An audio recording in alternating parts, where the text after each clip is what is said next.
Bonjour et bienvenue sur cette vidéo de démonstration de course générateur. Dans cette vidéo, je vais vous montrer les manipulations qu'il est possible de faire avec course générateur sur les fichiers GPX. Alors pour cette vidéo, j'ai pris pour exemple le parcours de l'Ultra Trail des coursières des Hauts du Lyonnais, la version 2013, que l'on voit représentée ici à l'écran. J'ai décidé en fait pour faire des reconnaissances de partager le parcours en plusieurs boucles. Et en fait, donc dans cette vidéo, je vais vous montrer comment, à partir d'un grand parcours, tirer plusieurs petits parcours. Donc voilà, nous allons commencer. Je vais faire un zoom sur la zone qui m'intéresse. Voilà. Donc l'idée, c'est d'extraire le parcours qui va se trouver entre ici et là, et donc conserver toute cette zone là. Tout le reste, je le supprime. Donc la première chose à faire, ça va être de repérer les points. Ça va être de repérer le point de départ et le point de fin, parce que l'objectif, c'est, on a un grand parcours qui a X centaines de points.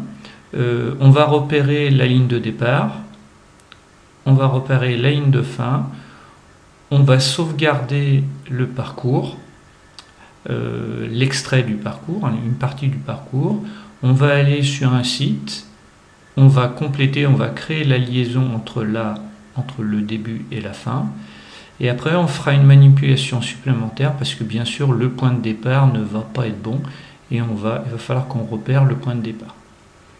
Donc on crée un nouveau point de départ. Donc on va repérer le point de départ de notre parcours. Alors il se trouve qu'il est ici. Voilà, le point 68 que j'avais déjà repéré. Et le point de fin, il est ici. Voilà, le point 447 ou 448. Moi je vais repérer 448, mais c'est pas grave. Donc là, on va sélectionner les lignes, on va dire donc de 68 à 448. Là on voit ça a été sélectionné, en fait toutes les lignes qui sont sélectionnées passent en bleu de ce côté là. Alors on pourrait le faire dans le tableau, mais c'est pas le composant que j'utilise n'est pas terrible de ce côté là, donc vaut mieux repérer les lignes à la main, je dirais entre guillemets à la main, et après faire une sélection ligne de début, ligne de fin, c'est beaucoup plus pratique. Après on sauvegarde, on fait sauver une partie du parcours en GPX. Là il va sauvegarder que ce qui a été sélectionné. Je le fais là, petite boucle. Voilà, il existe déjà, donc je dis que je vais l'écraser. Voilà, donc là, j'ai extrait le parcours. Donc là, maintenant, ce que l'on va faire, alors je passe sur un site, moi j'aime bien utiliser EditGPX, vous pouvez utiliser OpenRunner, il n'y a pas de problème. Moi j'ai uniquement un petit problème avec l'édition avec OpenRunner, j'ai du mal à m'y faire. Donc bon, j'utilise les sites avec lesquels j'ai l'habitude. Donc là, on va faire un ajout, on va compléter, on va créer la liaison ici. Hop, on va récupérer la route et on va revenir là. C'est parti. Alors, je choisis la solution de déplacer le sommet, c'est beaucoup plus pratique. Alors, on va aller jusqu'à là. Il y a un point milieu. On met là. Hop là.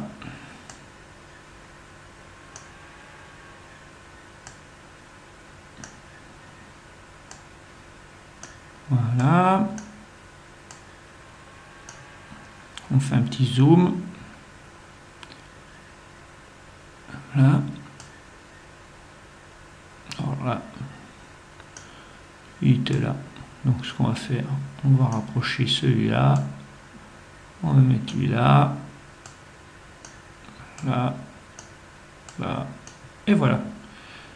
Donc là, ce que l'on va faire, on a terminé. On va lui dire que l'on veut enregistrer.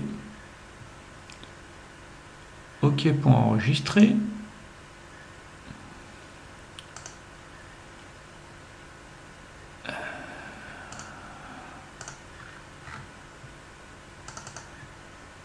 Alors, hop. On va changer le petit nom. On va lui mettre M à la fin. Voilà. Si il veut bien disparaître. Voilà. Je vais charger le nouveau parcours. Voilà, là il me dit qu'il n'y a pas de données temporelles. Ça c'est dû au site EditGPX. Donc là, je me retrouve maintenant avec ma belle boucle. Mais bien sûr, elle ne part pas d'où je veux. Parce que là, si je ne fais rien, le parcours il va partir d'ici. Alors que moi, en fait, dans la réalité, le parcours, je veux qu'il parte. Alors, je vais vous l'indiquer. Hop là. Je veux qu'il parte d'ici. Voilà. Donc, là, c'est très simple. Il suffit d'aller dans Outils et de dire définir un nouveau point de départ. Là, il m'indique, attention, ça va tout changer et ça ne fonctionne que sur les circuits en boucle. Je dis oui, pas de problème. Et là, maintenant, ça y est, vous avez gagné. Le nouveau point de départ, il est ici. Hop, voilà, on le voit parce qu'il y a un petit trait là, le début du trait vert et là la fin du trait vert. Et voilà, donc là vous avez appris comment extraire une partie du parcours et comment, pour un circuit en boucle, changer le point de départ. Bien sûr, vous avez la possibilité, lorsque vous avez extrait un parcours, vous pouvez après recharger les parcours, fusionner, vous avez tout un tas de possibilités au niveau des fichiers GPX. Je vous conseille de consulter la documentation PDF de Course Générateur ou de poser des questions sur le forum. Voilà. Je vous souhaite une bonne utilisation de Course Générateur. À bientôt.